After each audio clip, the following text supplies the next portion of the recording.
You're watching American Wire. This woman is the Democrats' worst nightmare. Watch this video to see why. We'd finished eating when all of a sudden this guy drove a pickup truck through the floor-to-ceiling window. It came crashing in and ended up maybe 15 feet from me.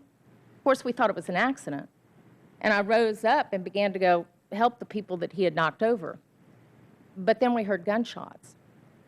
And my father and I immediately got down on the floor. We turned the table up in front of us. My mom got down behind us. And the shooting continued. Now, at that time in '91, we weren't seeing these mass shootings that we're seeing now. So I was waiting for him to say something like, all right, everybody put your wallets up on the table. Or I thought maybe it was a hit. Maybe there was somebody important in there. But the shooting continued. He was executing people. When I did realize it, I thought, I've got him. I've got this guy. I reached for my purse that was on the floor next to me, realized I had a perfect place to prop my arm. He was up. Everybody else in the restaurant was down. And then I realized that a few months earlier, I had made the stupidest decision of my life. I had begun leaving my gun out in my car because I did what most normal people would do. I wanted to be a law-abiding citizen. I didn't want to get caught with a gun and maybe lose my license to practice. I remember looking around and thinking, well, great, what do I do now? Throw a salt shaker at him?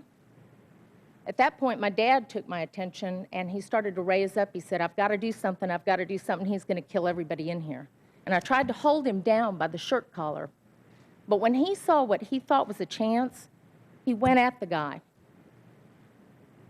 You have to understand, though, a man with a gun in a crowded room has complete control. My dad covered maybe half the distance, and the guy just turned and shot him in the chest. My dad went down in the aisle maybe 7 or 8 feet from me, and he was still alive and still conscious, but as dreadful as this may sound, I saw the wound, and I basically wrote him off at that point. The good news is that it made the gunman change directions slightly. Instead of coming directly toward me, he went off to my left. And at that point, somebody way at the back of the restaurant broke out another window. And I remember hearing that crash and thinking, my God, here comes another one. But instead, I saw people getting out that way. So I looked up over the top of the table. When the gunman had his back to me, I stood up. I grabbed my mother by the shirt collar. I said, come on, we got to run. We got to get out of here. And my feet grew wings. I made it out that back window, ran into my manager friend that was coming out a side door, and he said, thank God you're all right. And I said, yeah, but Dad's been hit, and it's really bad. And I turned to say something to my mother and realized that she hadn't followed me out. Now, to wrap the story up, the police officers, several of them were patients of mine, told me a few days later they filled in the gaps. They said that they were actually one building away in a conference. And in an odd twist of gun control fate, the hotel where they were having their conference, the manager there didn't want them to be wearing their guns and potentially offending any of her clients or customers. So she had asked them to leave their guns in their cars. So precious minutes were lost while they retrieved their guns from their locked cars. They said that when they got over there and worked their way in through the broken window behind the pickup truck, they didn't know who the gunman was. There were bodies everywhere. But they said they did see a woman out in the aisle on her knees cradling a mortally wounded man. They said they watched as some 30-something-year-old man walked up to her. They said she looked up at him. He put a gun to her head. She looked down at her husband, and he pulled the trigger. That's how they knew who the gunman was.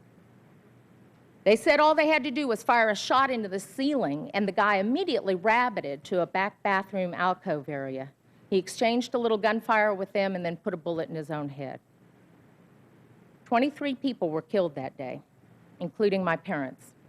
It didn't occur to me at the time, but Mom wasn't going anywhere without Dad. They had just had their 47th wedding anniversary. So you may think that I was angry at the guy that did it. But the truth is, that's like being mad at a rabid dog. You don't be mad at a rabid dog. You take it behind the barn and you kill it, but you don't be mad at it. But I've got to tell you, I was mad as heck at my legislators because I honestly believe that they legislated me out of the right to protect myself and my family. And I would much rather be sitting in jail right now with a felony offense on my head and have my parents alive to know their grandchildren. With that, I thank you. Wow. That was just so sad to hear that story and what that woman went through. And just know at the end how she lost her mom and her dad. But the part that just kept on going through my head when I was watching it is Democrats are so strong about gun control. And whenever something horrific happens like this, they're always going toward get more guns off the street, away from American citizens to defend themselves. It's always about that. I don't understand why. They cannot put two and two together.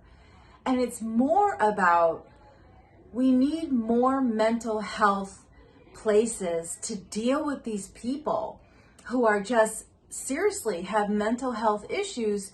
Who doesn't have a mental health issue if you're going to storm your car into a building, get out of it, and just shoot people? I mean, that's just so clear that this person is out there with mental health issues. And the sad part about it, the frustrating part about it, is when they do their investigation, they find numerous of red flags as to how this person, people thought like something was wrong with them, but nothing was done because there's no more mental health clinics out there. There's why can't Democrats be so just as strong about opening up those facilities again and getting these people with mental health issues in there and get guns off their hands? Keeping guns on American people who do it right. They learn how to use the gun. They follow the laws. They just want it there to protect themselves. She could have saved so many lives had she had her gun on her. But no, because of her legislation and the laws in place, she didn't want to get arrested for having a gun on her. She kept it in the car. I mean, that's just ridiculous.